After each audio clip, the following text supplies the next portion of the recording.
വെളിച്ചെണ്ണയിൽ കറിവേപ്പിലയും കൊച്ചുള്ളിയും ഇടിച്ച മുളകും തേങ്ങാക്കൊത്തും മാത്രം ചേർത്ത് ചിക്കൻ ഉണ്ടാക്കി കഴിച്ചിട്ടുണ്ടോ? ഇല്ലെങ്കിൽ തീർച്ചയായും കഴിക്കണം. അസാധ്യ രുചിയാണ്. ഇത് കറിയല്ല, നല്ല ഡ്രൈ ഡിഷാണ്. പക്ഷെ നമുക്ക് എത്ര കഴിച്ചാലും മതിയാവില്ല, വെറുതെ കഴിച്ചുകൊണ്ടിരിക്കാൻ തോന്നും. ഇത് നല്ലൊരു സ്നാക്കായും കൺസിഡർ ചെയ്യാം. ഉണ്ടാക്കാനും എളുപ്പമാണ്. 2 ടേബിൾ സ്പൂൺ വെളിച്ചെണ്ണ വേണം. എണ്ണ നന്നായി ചൂടായ ശേഷം കടുക് ചേർത്ത് പൊട്ടുമ്പോൾ 1 സ്പൂൺ വലിയ ജീരകം, അതായത് ഫെനൽ ചേർക്കാം.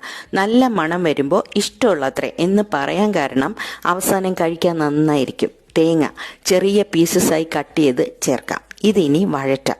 ഇങ്ങനെ വഴറ്റുമ്പോൾ നല്ല മണമാണ്. ചെറുതായി നിറം മാറി തുടങ്ങുമ്പോൾ തന്നെ 1 കപ്പ് കൊച്ചുള്ളി സ്ലൈസ് ചെയ്ത് ചേർക്കാം. ചെറിയ ഉള്ളി തന്നെ തീർച്ചയായും ചേർക്കണം. എന്നാൽ മാത്രമേ ഇത്രയും നല്ല രുചി കിട്ടൂ. ഇനി ചേർക്കേണ്ടത് കറിവേപ്പിലയാണ്. ഇതെല്ലാം കൂടെ ചേർത്ത് വഴറ്റാം. കൊച്ചുള്ളിയും വെളിച്ചെണ്ണയും കറിവേപ്പിലയും തേങ്ങയും ചേർന്ന് കൊതിപ്പിക്കുന്ന മണമാണ്. ഉള്ളിയുടെ നിറം മാറാൻ പാടില്ല, വാടിയാൽ മാത്രം മതി.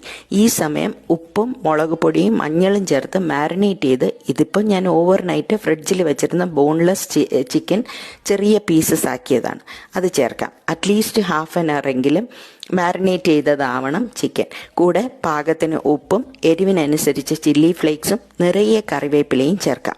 ഇത്രേ ഉള്ളൂ.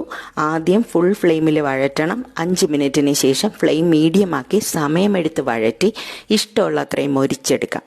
വീണ്ടും വീണ്ടും കഴിക്കാൻ തോന്നുന്ന, എണ്ണ അധികം ചേർത്തിട്ടില്ലാത്ത സൂപ്പർ ടേസ്റ്റി ചിക്കൻ ഫ്രൈ ആണിത്. അധികം മസാലകൾ ചേരാത്ത വെളിച്ചെണ്ണയും കൊച്ചുള്ളിയും ചിക്കനിൽ ചേർന്നാൽ നല്ല രുചി കിട്ടും.